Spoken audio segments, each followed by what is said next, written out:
అని ఈ వాక్యాలు మన జీవితంలో ఎప్పుడు గుర్తుపెట్టుకోవాలి. ఏంటంటే ఎంతమంది ప్రీచర్లు ఉన్నా, ఎన్ని చర్చెస్ ఉన్నా, ఎంతమంది గొప్ప ప్రవక్తలు ఉన్నా, ఎంతమంది స్వస్థత వరములు కలిగిన వారు ఉన్నా, ఎంతమంది ఎన్ని అద్భుతాలు యేసునామంలో జరిగించుచున్నా, ఎవరు యేసుతో సరైన వాడు, సాటి అయిన వాడు కాదు. ఒకటి రూపాంతరం పొందుతున్నప్పుడు ఒక అద్భుతం జరిగింది అక్కడ.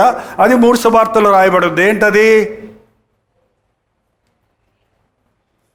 ఆయన వస్త్రములు ఏ చాకలి వాడు తెలుపు చేయలేనంత దగదగమనెను, తెల్లగా. ఒక్కసారి చూడండి, కరెక్ట్గా చూసుకుందాం. చూడండి అన్నమాట. 3వ వచనం అండి. ఆయన వస్త్రములు వెలుగు వలె తెల్లని వాయను మత్తయి సువార్తలో ఉంది. మార్కులో ఏముందో చూడండి. గబగబ సాయం చేస్తే నేను టైం ముందుకెళ్తాను. ఆయన వస్త్రములు ప్రకాశమానవియు మిగుల తెల్లనియు, లోకమందు ఏ చాకలియును అంత తెల్లగా చలువ చేయలేడు. చలువ చేయటం అంటే మీకు తెలుసా? ఈ రోజుల్లో సర్ఫులు అయ్యి సబ్బులు వచ్చాయి, వాటితోటి ఎంతో తెలుపు అంటారు, కానీ నలుపు పోనే పోదాయి. ఎంత వేసినా చినిగిపోతాయి. కావాలంటే బట్టలు కదండి. పూర్వకాలం కమ్ము అంటే సున్నమును సోడా వేసి ఉడకబెడితే అవి తెల్లగా వచ్చాయి. అది కమ్ము చేయటం అంటే. సాకలోడు కమ్ము పెట్టేవారు. కమ్ము పెట్టమంటే ఉడకబెడతారు. ఆ రంగులేసి దాంట్లో ఉన్న మలినమంతా, ఆ డాగులన్నీ ఎగిరిపోతాయి. అలాగూ ఏం డాగు, ఏం మచ్చ లేకుండా ప్రకాశవంతమైన వెలుగు వచ్చింది. సిలుకలో ఏముంది? ఆయన ప్రార్థించుండగా ఆయన ముఖరూపం మారిన ఆయన వస్త్రములు 3 చూసారా? సహారం చూసుకుంటే దగదగమన్నాయి, ఒక చోట దగదగమన్నాయి, తెల్లగా మెరిశాయి, ప్రకాశమైన మిగుల తెల్లనివయ్యాయి. ఎస్, ఫస్ట్ వెలుగు వలె ఒక లైట్ చూడండి. అందులో ఇప్పుడు తెల్లగా దగదగమనింది, ప్రకాశమైంది.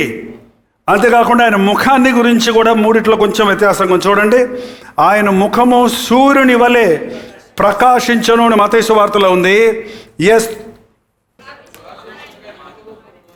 అదే 2 చోట్ల రూపాంతరం పొందెనని ఉందండి. మార్కులో కూడా ఆయన కొండ మీదకి ఎక్కి రూపాంతరం పొందెను అని ఉంది. మా లూకాలో కూడా రూపాంతరం పొందెను ఉంది.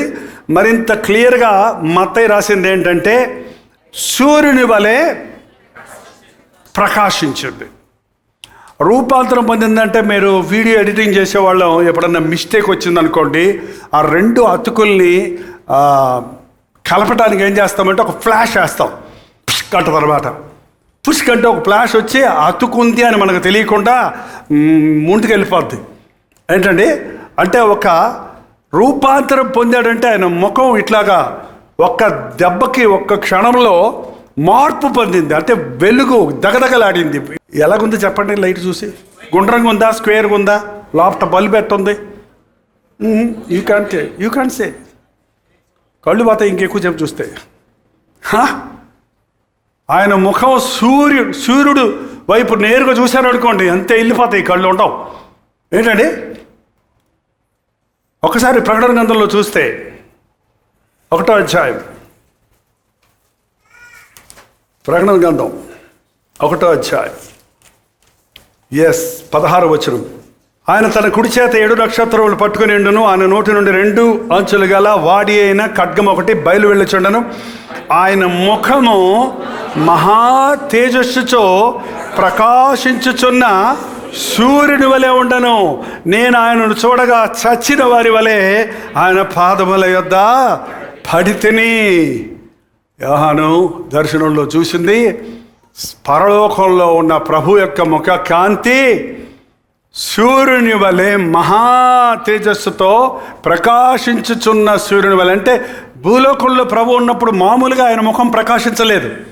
ప్రకాశించుంటే ఆ రోజు పరిసయ్యులు, శాస్త్రులు ఆనాడే సాగిలపడి ఉండేవారు.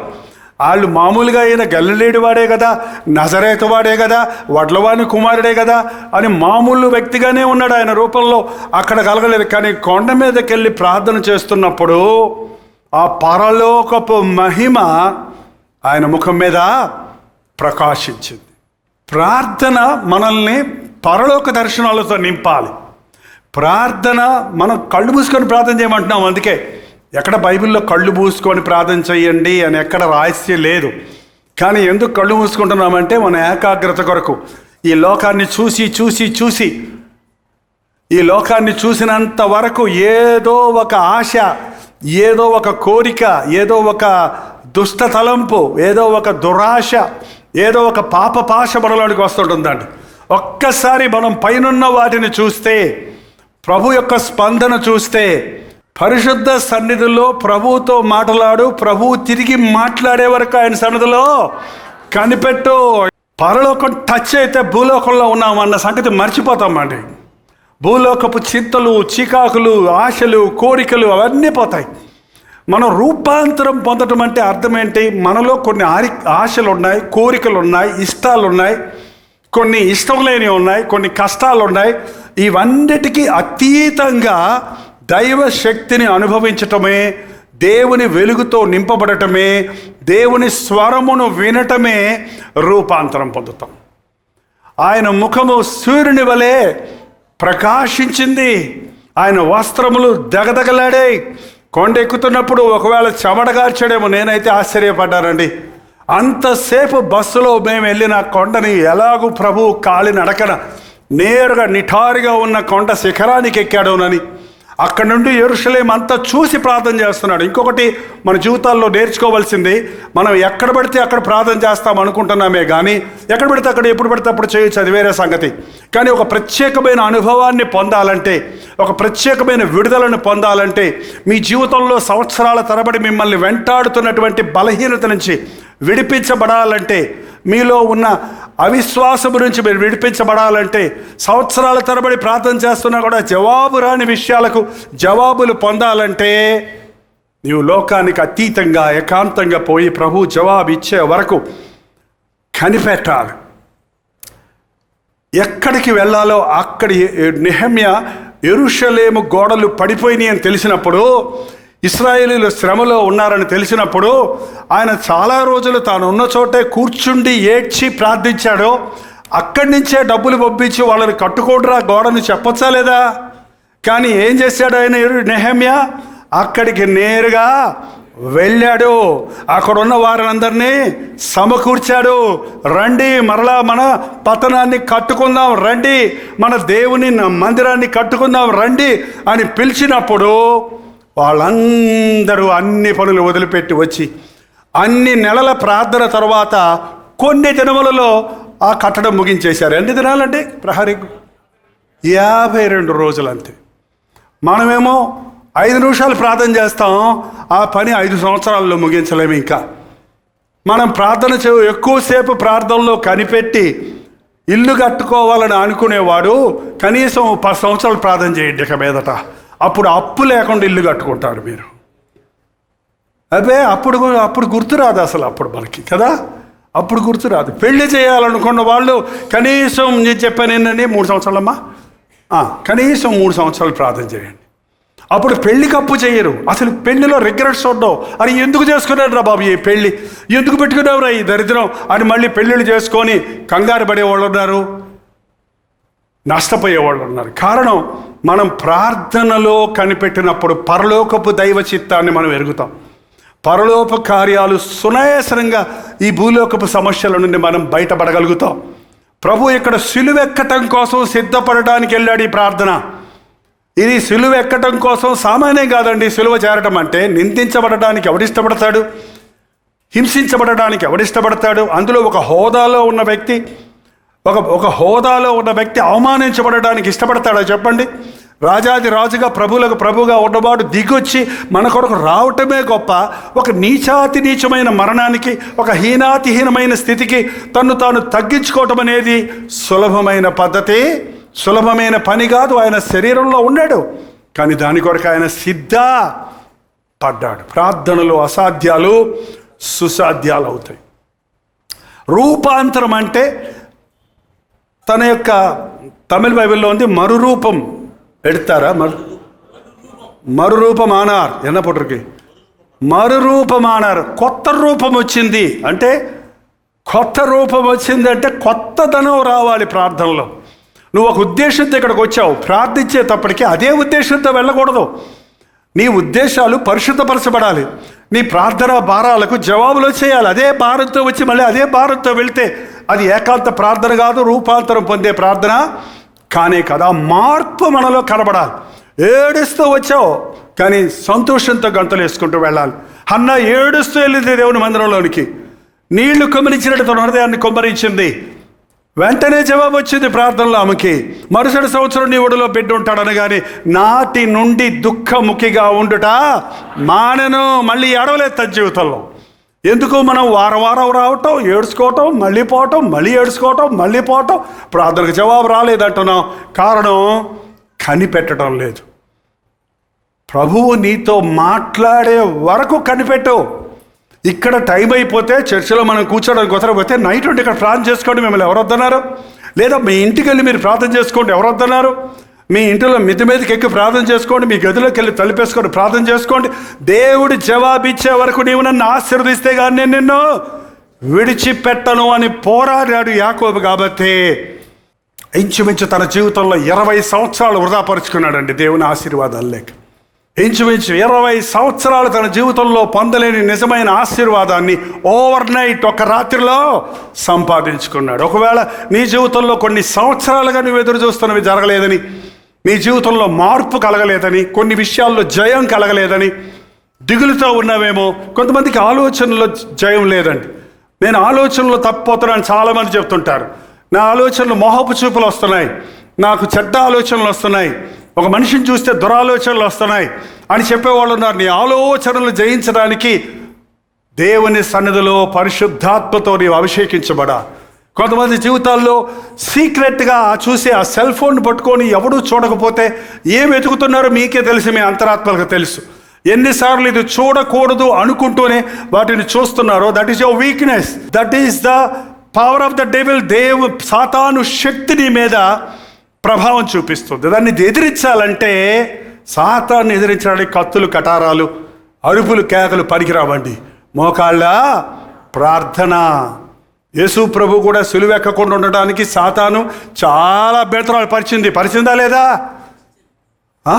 ఎందుకయ్యా నీకంత కష్టం, నువ్వు నాకు మొక్కు, ఈ రాజ్యాలన్నీ నీకు ఇచ్చేస్తానని ఉపవాస ప్రార్థన తర్వాతే శోధించాడు. కానీ ప్రభు జయించాడు. ఒకసారి సిలువ గురించి చెప్తుంటే పక్కనే ఉన్న పేతురు, నీవే దేవుని కుమారుడు అని ఒప్పుకున్నాడు. అప్పుడే ఒప్పుకున్న వారి నోట నుంచే సాతాను ఏం చెప్పింది? ఈ సిలువ నీకు దూరమగును గాక. వద్దు ప్రభా, నువ్వు వారిని బాధలు పడకూడదు నాయన, మేము చూడలేం ప్రభా, నీలాంటి వాడికి ఎందుకు ప్రభా బాధలు అన్నమాట బోధ చేస్తున్నాడు యాక్టివ్గా. వెంటనే ఏమన్నాడంటే, మనల్ని ఎవరన్నా చర్చికి వద్దులేమ్మా, అర్ధరాత్రి ఏం వెళ్తావులేమ్మా అన్నారనుకో, వెళ్ళాలనుకున్న వాళ్ళు కూడా ఏమవుతారు చెప్పండి? ఆగిపోతారు. కానీ ఏమన్నాడు ప్రభు?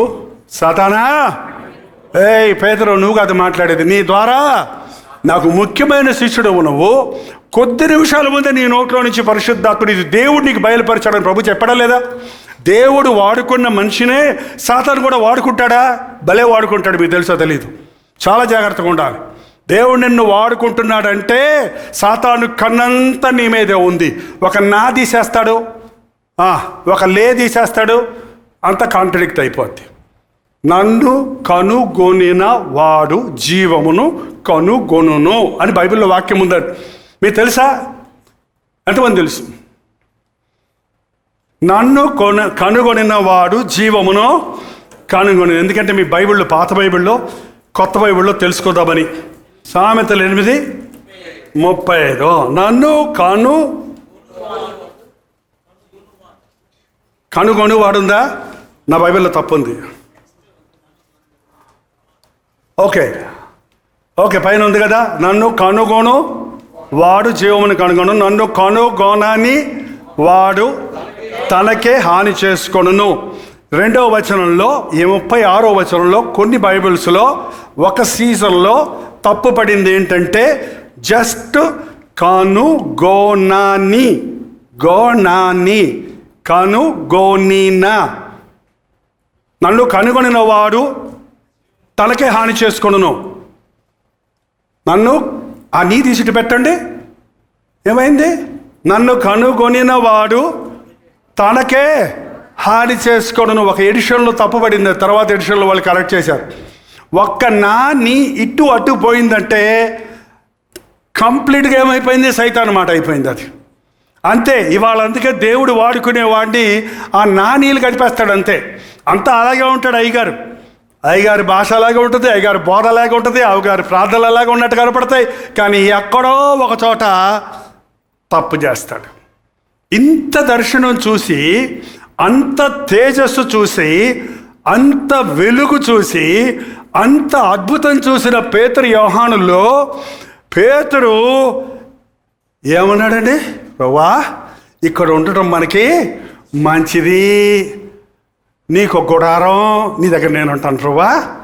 ఏలియాకు గుడారం, ఏలియా దగ్గర పెడదాం, యోహాను పెడదాం ప్రభువా. మోషేకు గుడారం, మోషే దగ్గర ఎవరు పెడదాం?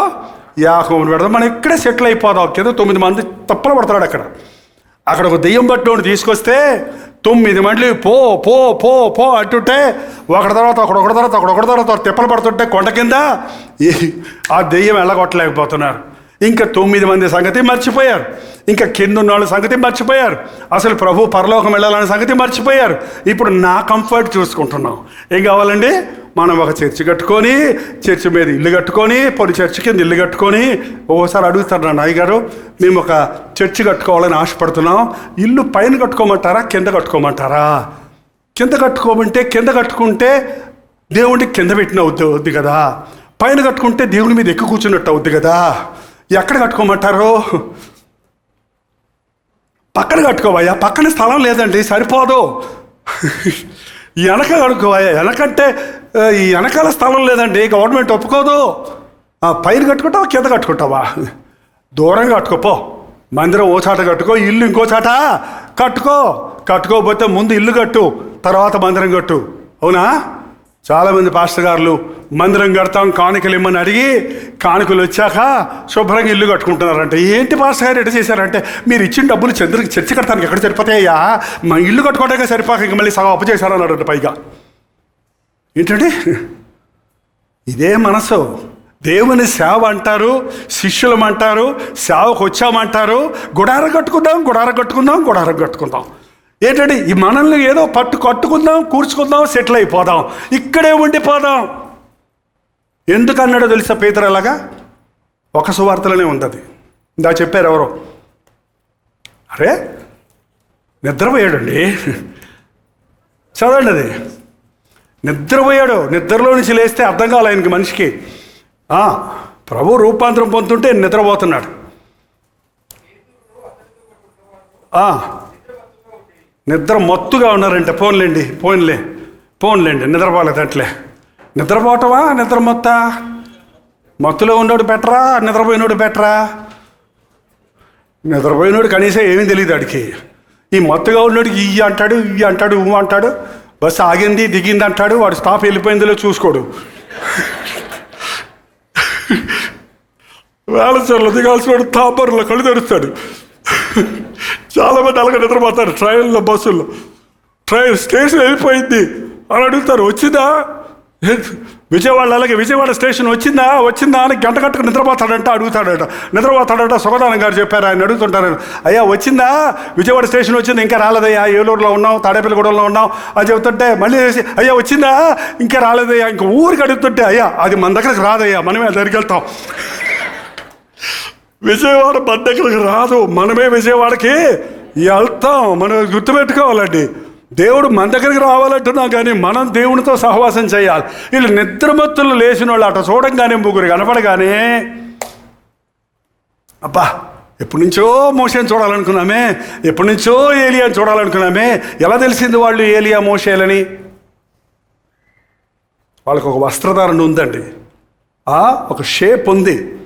అది వారు గమనించారు. ఆ రోజు ప్రవక్తలు ఎలా ఉండేవారు, నాయకుడిగా మోషే ఎలా ఉన్నాడు అనేది ఒక ఊహాతీతంగా ఉంది. అది చూసి అనుకున్నాడు, అసలు మాట్లాడుకుంటున్నారంట. మాట్లాడుకున్న మాటలు కూడా వీళ్ళకి వినపడలా.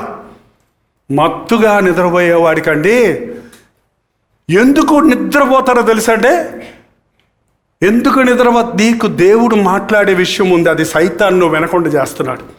నీకు దేవుడు నీకోసమే అన్నమాట వర్తమానం. నిద్రపోయే వాళ్ళకేసే వర్తమానం దేవుడు ఇచ్చేది. అది వినకుండా వింటే బాగుపడిపోతావు, వింటే మార్పు చెందుతావు, వింటేనే ఉద్యోగం వచ్చేది. కాబట్టి ఏం చేస్తాడు సైతాను? జో కొడతాడు. చాలా చక్కగా జో కొడతారు.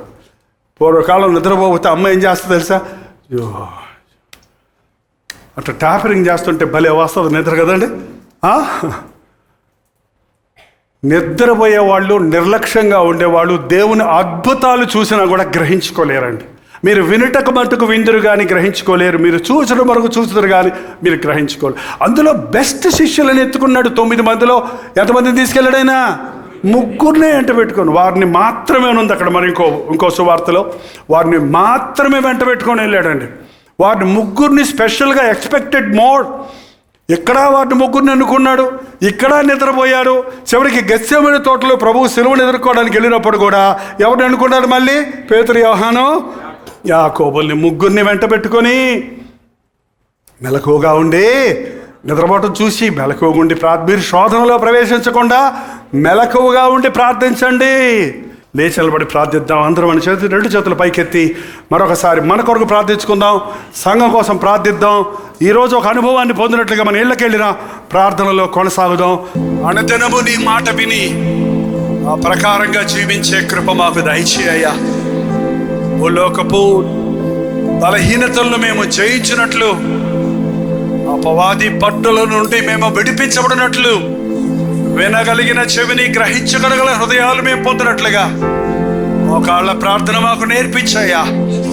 విశ్వాస ప్రార్థన మాకు నేర్పించయ్యా. మాకు వినుబుద్ధి పుట్టించిన ఆయన మాకు ప్రార్థనాత్మను దయచేయ్యా. ఎన్ని సంవత్సరాలు నీ బిడ్డలమని చెప్పకుండా మార్పు లేని వారిగానే మేము మిగిలిపోక ఎప్పటికప్పుడు నాయన రూపాంతర అనుభవాన్ని పొందడానికి సహాయం చేయము. మోషే నీ సన్నిధిలో కనిపెట్టినప్పుడు అతడి ముఖ చర్మము ప్రకాశించినట్లుగా నాయన మా హృదయాలలో ఆనందము, మా ముఖాలలో తేజస్సు, మా చుట్టూన్న వారు చూచి నీ దేవుడు గొప్పవాడని, నీ దేవుడు నాకు కావాలని, నా కొరకు ప్రార్థన చేయండి అడుగునట్లుగా సహాయం చేయి నాయన. ప్రతి విధమైన బలహీనతల నుంచి మమ్మల్ని విడిపించాయా. పట్టుదలతో ప్రార్థించి జయం పొందడానికి సహాయం చేయి. సంవత్సరాల తరబడి బలహీనతలతో అలాగే మేము కరడుగట్టుకుపోక తండ్రి ఎప్పటికప్పుడు శుద్ధీకరించబడుటకు సహాయం ఇచ్చే. మా మలినములన్నీ నీ వెలుగులో భస్మమైపోవడానికి సహాయం ఇచ్చే తండ్రి. మాలో ఉన్న ఇన్ఫెక్షన్స్ అన్ని పరిశుద్ధాత్మని యొక్క వెలుగులో నాయన అవి కృషించిపోవడానికి సహాయం చేయి తండ్రి. బలహీనపరచు ఆత్మల నుండి మమ్మల్ని విడిపించము నాయన. ఈ సమయంలో ఎవరెవరు కట్టబడి ఉన్నారో అట్టి వారిని నజరేయుడైన యేసుక్రీస్తు నామములో విడుదల చేయించున్నాము నాయన. సంవత్సరాల తరబడి వారి జీవితంలో మార్పు లేని వారిగా ఉన్న వారిని చెవిటిమైన మోగదయమా బయటికి రా, మరలా ఎన్నడూ ఇతరులోనికి ప్రవేశించొద్దన్నట్టు నీవు వారిని శాసించుము నాయన. నీ స్వరము అట్టి దురాత్మలకు వినిపింపజేయము నాయన. ఈయన నా కుమారుడు, ఈయన యందు నేను ఆనందించున్నాను, ఈయన మాట వినడి అన్న మాటను నాయన మేము గుర్తించటకు సహాయం చేయ. మా ప్రార్థన విన్నందుకు వందనములయ్యా. అద్భుతమైన సాక్ష్యాలుగా మమ్మల్ని నిలబెడతామని నమ్ముతున్నాం. నీకు వందనములు తండ్రి. ఈ దీవెనలతో ప్రార్థనాత్మతో మమ్మల్ని పంపించమని క్రీస్తు నామములో అడుగుచున్నాను తండ్రి. మన తండ్రి అయిన దేవుని యొక్క ప్రేమయు, కుమారుడైన క్రీస్తు యొక్క కృపయు, ఆదరణకర్త అయిన పరిశుద్ధాత్మ యొక్క సహవాసం కుడి వచ్చిన మనందరికీ మీకందరికీ ఇప్పుడు సదాకాలం తోడై ఉండను గాక. ఆమేన్, ఆమేన్, ఆమేన్.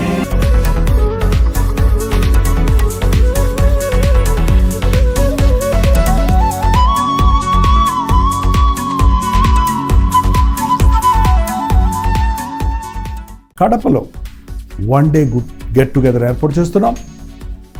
మధ్యాహ్నం 1 గంటల నుంచి 5 గంటల వరకు, అలాగే 5 గంటల నుంచి 10 గంటల వరకు 2 సెషన్స్గా కడపలో జరుగుతున్న గెట్ టుగెదర్ కొరకు ప్రార్థించండి. కడప పరిసర ప్రాంతాల్లో ఉన్న మీరు తప్పకుండా హాజరవడానికి ప్రయత్నించండి. మిమ్మల్ని ముఖాముఖిగా చూడటానికి, మీకోసం ప్రార్థించడానికి మేము చెన్నై నుంచి కడప వస్తున్నాం. రండి. అనేకులకు ఈ విషయాన్ని మీ కడపలో ఉన్న స్నేహితులకు, బంధువులకు, కడప, జమ్మలమరుగు, ఇంకా చుట్టుపక్కల చాలా ఊర్లు ఉన్నాయి కదండి, చుట్టుపక్కల ఉన్నవారు కూడా మధ్యాహ్నం సమయంలో వస్తారని ఎంతో ఆశతో ఎదురు చూస్తున్నాం. ప్రార్థించండి, హాజరవ్వండి, దీవించబడండి. గమనించండి, ఆగస్ట్ 19వ తారీఖు మధ్యాహ్నం 1 గంటల నుంచి 5 గంటల వరకు, అలాగే 5 గంటల నుంచి 10 గంటల వరకు 2 సెషన్స్గా కడపలో 1 డే గెట్ టుగెదర్ ఏర్పాటు చేస్తున్నాం. రండి, మీ ఇరుగు పొరుగు వారిని పిలుచుకొని రండి, మీ స్నేహితుల్ని, బంధువుల్ని ఆహ్వానించండి. కడపలోనే కాకుండా కడప పరిసర ప్రాంతాల్లో ఉన్నవారు కూడా వచ్చి హాజరై ముఖాముఖిగా మిమ్మల్ని చూడడానికి, వ్యక్తిగతంగా మీకోసం ప్రార్థన చేయడానికి కూడా అవకాశం కలుగు చేయండి. చిరునామా గమనించండి, ఆదిత్య కళ్యాణ మండపం, రెడ్డి కాలనీ, కడప. ఇంకా వివరాలు కావాలంటే 893939393939 నెంబర్కి మీరు కాల్ చేయండి, లేదా కింద ఉన్నటువంటి QR కోడ్ను మీరు స్కాన్ చేసుకోండి. తప్పక వస్తారు కదా.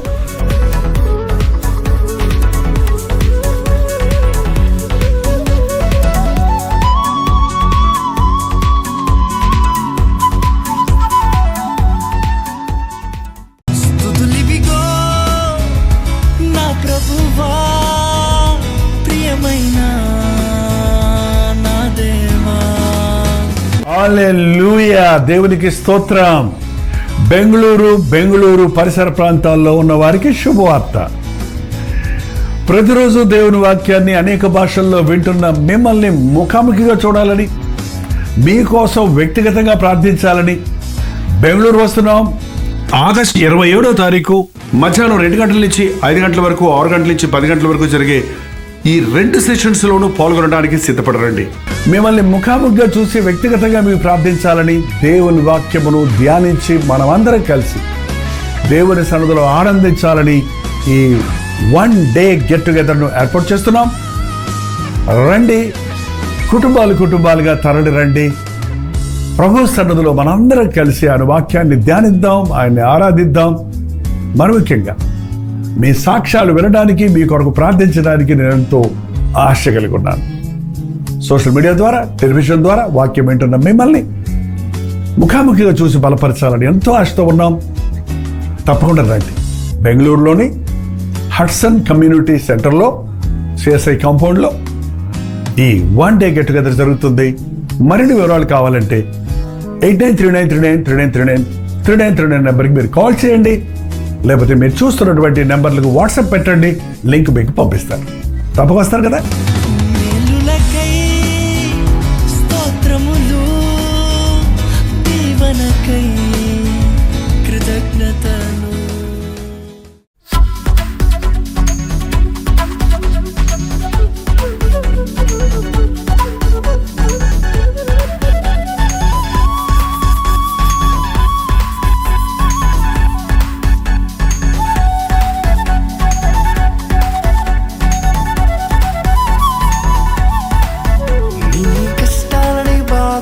శ్రమలన్నీ తీర్చే అనాథుడు యేసే. నీ కష్టాలని, బాధలన్నీ, శ్రమలన్నీ తీర్చే అనాథుడు యేసే.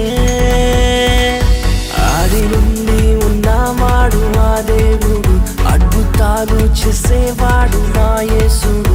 ఆది నుండి ఉన్నవాడు ఆ దేవుడు, అద్భుతాలు చేసేవాడు నా యేసుడు.